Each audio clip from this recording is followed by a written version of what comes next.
I'd like to say that the gardening starts right now, but the reality is it started weeks ago as I was poring over those seed catalogs and ordering little packets of seeds that kept arriving in the mail. And it's kind of like you're ordering these like little packets of dreams where you're like, this is the year it's all gonna work. And I love this time of year for that very reason. But now it's just me and this giant metal box full of possibilities, full of opportunities in the garden, and I'm ready to dig in. But this year we're going to be planting 3 major sections of garden. First, we have the potager garden, which is our little kitchen garden that surrounds our house. And this is full of novelty type vegetables like broccoli and cauliflower and fennel, things that we eat but that we don't need to grow a ton of.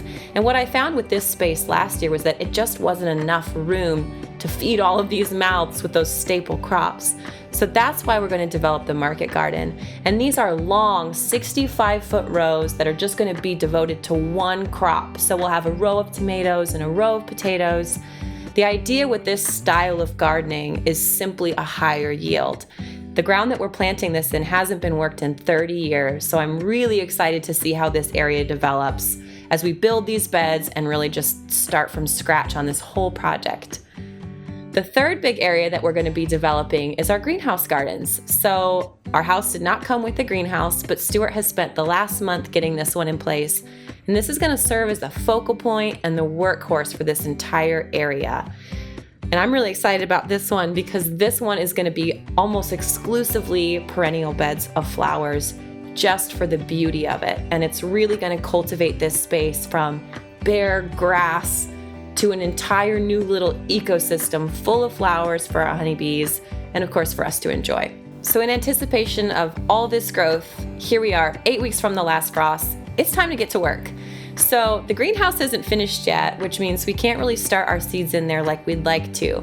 Instead, I'm just gonna work with what I got in the basement and make this happen. So I'm gonna use these 72 cell plug trays, and I love these because of the ease of transplanting and spreading the soil. It just makes it really quick. So I'm gonna add just a seed starter mix and use my hand to just kind of push it around, and then really the fun part, which is sinking your fingertips in to create the little holes for the seeds. And after a winter away from the dirt and from the smell and the soil, this is the really fun part. This year I ordered my seeds from Johnny's and Seed Savers, which are 2 companies that I love. I've used them in the past with great success. So all that's left to do now is follow package directions for the most part and get going. A small amount of soil over the top will keep the seeds nice and warm and moist during germination.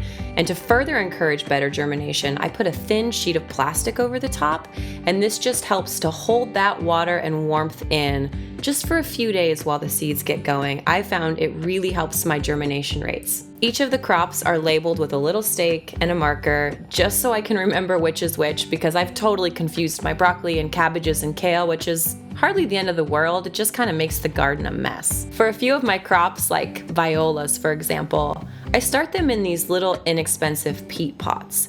So some flowers and vegetables really hate having their roots disturbed. These peat pots are the answer to that. Not only do they look pretty while they're germinating because they're natural looking, you can plant them directly into the soil. So the advantage of that is you don't have to disturb the roots of the flowers or the vegetables at all. All that's left to do now is water, and I do this by putting a plastic tray underneath so that the soil can absorb the water from the bottom, which basically self-waters the soil while the seeds germinate and makes it a lot easier for me because I don't have to stand over them and spritz them with a squirt bottle, which is just a total waste of time. In a perfect world, all these trays would be planted and set out in the greenhouse, but that's not quite where we're at. So I'm going to give them a few days in the basement while we finish our greenhouse, and they'll be fine there for the first few days. They shouldn't stretch for the sun too much. But if I see them and their stems start to get longer and they're really reaching for that sunlight, then I'll just bring in some supplemental lighting for a few more days.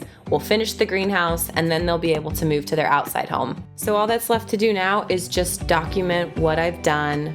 I haven't done this in the past and I always regret it because I think, when did I plant my potatoes last year? So a garden journal I am devoted to keeping this year.